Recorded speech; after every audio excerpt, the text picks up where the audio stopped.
안녕하세요. 아나운서 차서윤입니다.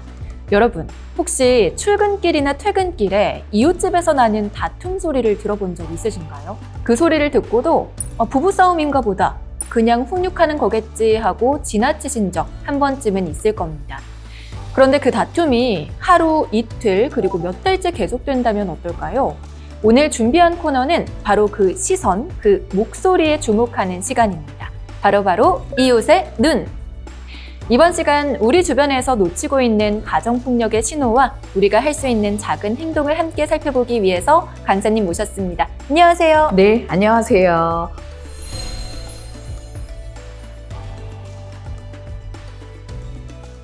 오늘 우리가 일상 속에서 자주 지나쳐온 소리와 장면들이 사실 누군가에게는 고통의 신호일 수 있다는 이야기를 나눠보려고 합니다. 네, 좋습니다. 바로 첫 번째 사례부터 만나볼까요?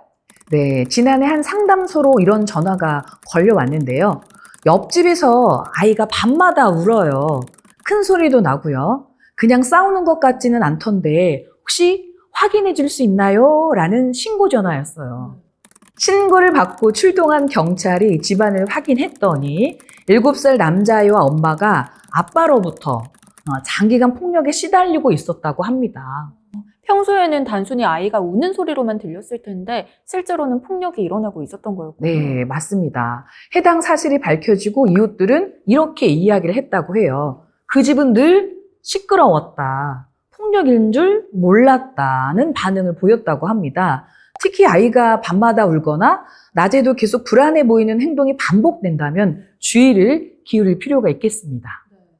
네, 단순히 시끄럽네 라면서 넘어가지 말고요. 아이의 행동과 울음 패턴을 관찰하는 것이 중요하겠습니다. 곧바로 신고하는 자세도 필요해 보이고요. 그럼 두 번째 사례로 넘어가 볼까요? 네. 자, 이번 사례는요, 아파트 엘리베이터에서 목격한 장면을 바탕으로 이웃 주민이 신고를 한 내용인데요. 이분은 아래층 부부와 함께 엘리베이터를 타게 됐어요. 근데 그 짧은 순간에도 폭력 신호를 목격하게 되었던 거예요. 어떤 상황이었는지 구체적으로 설명 좀 해주시겠어요? 네. 신고자에 따르면 남편을 장을 보고 돌아온 아내에게 왜 이렇게 늦었어? 왜 이렇게 늦게 들어와? 라면서 작은 공간 안에서도 목소리를 높여서 통제하려는 듯한 그런 행동을 보였다고 합니다.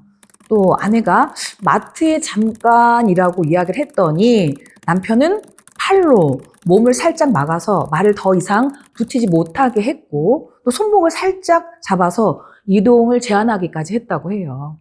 좀 평범한 부부관계라고 하기에는 남편의 태도가 너무 강압적인데요. 그렇죠. 맞습니다. 또 결정적으로는 엘리베이터에서 내릴 때쯤 보니까 아내의 팔과 어깨는 멍이 선명하게 보였다고 합니다. 신체적 폭력 신호까지 확인할 수 있었던 거죠. 다행히 목격자가 바로 신고를 해서 조사로 이어졌다고 하는데요. 그런데 여기서 충격적인 점은 이 폭력이 이미 부부 생활을 이어온 7년 동안 지속되었다고 합니다. 그동안 주변에서는 눈치채지 못했거나 설사 눈치를 챘다 해도 섣불리 신고를 못할 수 있었을 거예요. 와, 정말 이렇게 오랜 시간 동안 폭력이 이어져 왔다는 게 믿기 어려울 정도네요. 주변에서 작은 신호를 알아차리고 용기를 내어서 신고하는 게 얼마나 중요한지 다시 한번 느껴집니다. 자, 그럼 이번에는 조금 다른 사례를 한번 살펴보도록 할까요? 자, 이번에는 폭력이 의심되는 정황을 목격한 한 분이 인터넷 커뮤니티에 올린 글 하나를 가져왔는데요. 읽어주시겠어요? 네, 알겠습니다.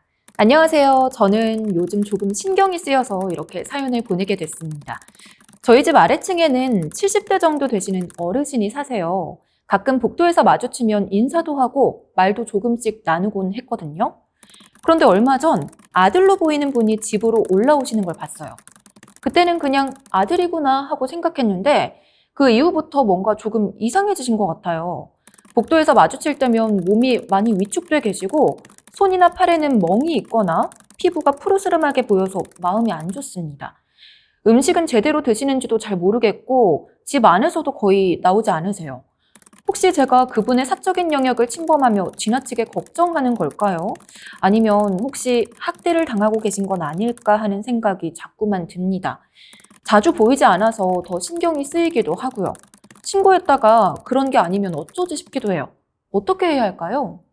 네, 해당 상황을 들어보니까 명백한 노인 학대로 의심이 됩니다. 몸에 멍이 또 있고 평소와 다른 위축된 모습을 또 보였고 식사나 외출 문제까지 함께 나타난다면 이것은 단순히 걱정으로 넘기기 어려운 폭력의 신호들이다라고 볼 수 있어요. 네, 저도 그렇게 생각했어요. 근데 신고를 망설이신 것도 이해가 되긴 합니다. 학대가 의심되다가도 에이, 설마 폭력이겠어? 괜히 개인적인 일까지 신경 쓰는 거 아니야? 싶었을 것 같긴 해요. 네, 맞습니다. 많은 분들이 그렇게 생각을 하고 계시고요.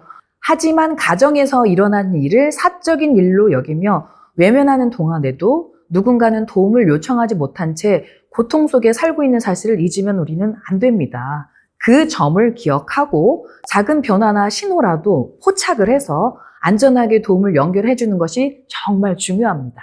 네, 결국 우리가 조금만 관심을 갖고 주의를 기울이는 것만으로도 누군가의 삶을 지킬 수 있다는 말씀이시군요. 네, 그렇죠. 특히 노인분들은 스스로 도움을 요청하거나 대응하기 어려운 경우가 많기 때문에 우리 주변의 작은 관심과 행동이 무엇보다 큰 힘이 됩니다. 네, 알겠습니다. 그럼 마지막 사례도 만나볼까요? 네. 얼마 전 경찰서에 한 신고가 접수되었습니다. 한 남성이 특정 여성 집 앞에서 반복해서 기다리고 또 문을 두드리는 것 같아요. 확인해 주실 수 있나요? 라는 그런 내용이었어요. 너무 무서운데요. 정확히 어떤 일이었나요? 경찰이 출동해서 확인을 해보니까 남성은 단순히 기다리는 수준을 넘어서 상대의 일상과 행동을 지속적으로 통제하려는 정황이 발견되었다고 해요. 예를 들면 여성이 외출할 때마다 남성에게 지금 어디야? 누구랑 있는 거야? 라고 위치와 상황을 실시간으로 알려주도록 강요받았던 겁니다. 늦게 연락을 하거나 답이 없으면 남성이 바로 집 앞으로 찾아와 문을 두드리고 초인종을 반복해서 눌렀다고 해요. 또한 여성의 옷차림이나 만나는 사람까지 간섭하면서 그런 옷 입지 마. 왜 그 친구를 만나? 같은 말을 반복적으로 들었다고 합니다. 일반적인 연인 같지가 않고 구속과 집착을 받고 있는 것 같네요. 네, 그렇죠. 반복적 통제와 감시, 과도한 간섭은 분명한 교제폭력의 신호입니다. 아마 피해 여성은 직접적으로 신고하기가 쉽지 않았을 겁니다.